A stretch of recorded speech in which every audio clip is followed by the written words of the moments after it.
प्रिय भाई बहनों, आज हम आपको डॉक्टर राजेंद्र प्रसाद शाक्य द्वारा विश्व के महान बौद्ध दार्शनिक नामक पुस्तक, जो कि गौतम बुक सेंटर द्वारा प्रकाशित है, उससे महास्थवीर नागसेन के जीवन के बारे में कुछ बताएंगे।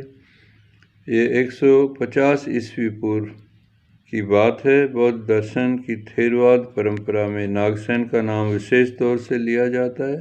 उनकी कृति मिलिंदपनह पाली साहित्य का महत्वपूर्ण दार्शनिक दर्शन है। इसमें बौद्ध दार्शनिक नागसेन और यूनानी राजा मिलिंद के बीच हुए दार्शनिक संवाद का संग्रह है। बौद्ध धर्म का गहन अध्ययन एवं ग्राप्त करने की इच्छा से गुरु की आज्ञा के अनुसार एक बार पैदल चलकर वर्तनीय नामक स्थान पर एक प्रख्यात बौद्ध विद्वान अश्वघोष के सानिध्य में शिष्यता में अध्ययन किया। फिर वो धर्म रक्षित के सानिध्य में गए और कारवां, एक व्यापारियों का एक कारवां मिला।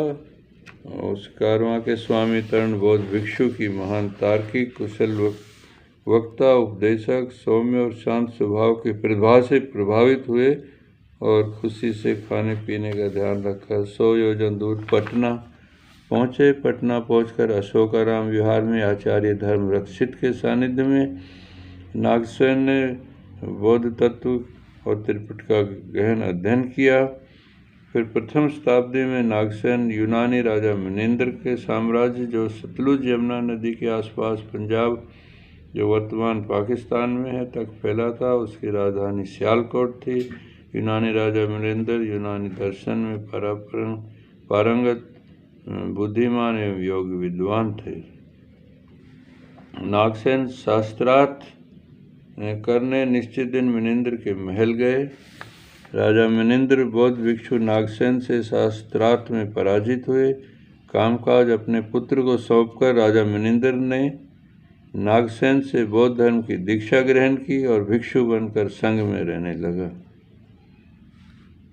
नागसेन की प्रशंसा में राजा मिलिंद ने कहा था, इस बुद्ध शासन में नागसेन के अलावा दूसरा कोई नहीं है जो धर्म के विषय में किए जाने वाले दार्शनिक प्रश्नों का संतोषजनक तार्किक उत्तर दे सके। ये मिलिंद प्रसन्न दार्शनिक ग्रंथ है जो लिखा गया।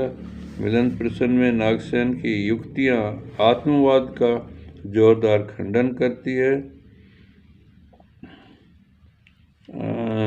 वह पुनर्जन्म ग्रहण करने वाली किसी आत्मा को नहीं मानकर भगवान बुद्ध पुनर्जन्म में विश्वास करते हैं। बिना आत्मा के पुनर्जन्म होता है। स्थविर नागसेन ने प्रभावपूर्ण ढंग से निदान कर दिया। पाली त्रिपिटक के बाद अनात्मवाद का गंभीर, सूक्ष्म एवं व्यापक चिंतन संपूर्ण बौद्ध साहित्य में अन्यत्र इतना विस्तृत रूप से नहीं मिलता है।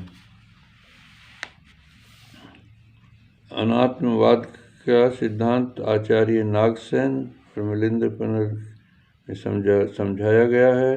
नागसेन नित्य आत्मा का अमूर्त रूप, अभावात्मक बताकर निषेध कर देते हैं और मानवीय आत्मा भी एक ऐसे संयुक्त रूप पदार्थ के रूप में जो केवल अविच्छिन्न नैरत्य को प्रदर्शित करते हैं। मिलिंद ने भिक्षु नागसेन से प्रश्न किया, बनते आपको संघ के सदस्य नागसेन कहते हैं, ये नागसेन कौन है? क्या सर के बाल नागसेन है? भिक्षु नागसेन ने कहा, नहीं। राजा ने पूछा, क्या ये आपके दांत, मांस, नाड़ियाँ और मस्तिष्क ये नागसेन है? भिक्षु नागसेन ने कहा, नहीं। तो फिर ये नागसेन क्या है? वेदनाएं, संस्कार हैं? नहीं। क्या ये सब स्कंद वस्तुएं मिलकर नागसेन है? नहीं। राजा ने संवाद को आगे बढ़ाया, इसका मतलब नागसेन कुछ नहीं है जिसे हम सामने देख रहे हैं और जिसको हम नागसेन कह रहे हैं। क्या नागसेन एक ध्वनि मात्र है या निरर्थक शब्द है? राजा के इन प्रश्नों को सुनकर नागसेन ने राजा मिलिंद से पूछा, श्रीमान जी, आप पैदल आए हैं या रथ में चलकर आए हैं? राजा ने कहा, मैं पैदल नहीं आया, रथ में आया हूँ। राजा, मुझे बताइए रथ क्या है? क्या ये इसका जुआ या पताका या हरीश ये रथ है? नहीं। नागसेन, क्या धुरी पहिया रथ है? नहीं। क्या रस्सियाँ चाबुक रथ है? नहीं। तो क्या ये सब मिलके रथ है? नहीं। तो क्या इन सब के अतिरिक्त कोई वस्तु रथ है? नहीं। तब इस प्रकार क्या ये कह सकता हूँ कि मुझे तो कोई रथ दिखाई नहीं दे रहा, रथ केवल एक निरर्थक शब्द है। तब फिर रथ कौन सा है जिसमें आप बैठ कर आए हैं? राजा मिलिंद ने कहा, भंते, मिलिंद जो है कहते हैं कि मैं रथ में सवार होकर आया हूँ, परंतु अब इनसे पूछा गया कि बताइए कि रथ क्या है, तो उसके दावे के साथ ये कहना कठिन है, स्थापना नहीं कर सके कि रथ के संदर्भ में निसंदेह मानी जा सके। राजा, रथ पर सवार होकर आए, झूठ बोल रहे हैं। राजा मिलिंद ने तब कहा, भंते, मैं झूठ नहीं बोल रहा। हरीश, धुरी पहिए, रस्सियाँ चाबुक ये सब मिलकर साधारण बोलचाल की भाषा में रथ के नाम से पुकारे जाते हैं। नागसेन ने कहा, बहुत सुंदर।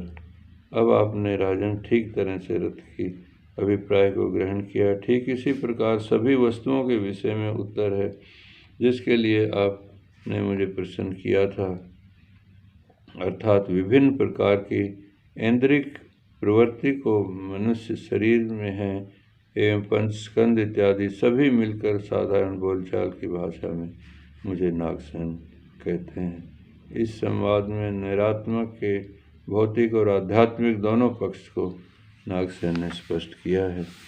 नाम रूप निर्वाण के बारे में मिलिंद ने नागभूषण से प्रश्न किया, क्या निरोध हो जाना निर्वाण है? नागसेन ने कहा, बुद्ध निर्वाण को प्राप्त हो गए, इसके बाद उनके व्यक्तित्व में कुछ भी शेष नहीं रहा। उन्होंने जलती ज्योति की उपमा देकर राजा से कहा, महाराज, जैसे जलती हुई आग की ज्योति बुझ जाती है और फिर दिखाई नहीं देती, उसी प्रकार बुझी निर्वाण प्राप्त ज्योति को दोबारा दिखाया नहीं जा सकता।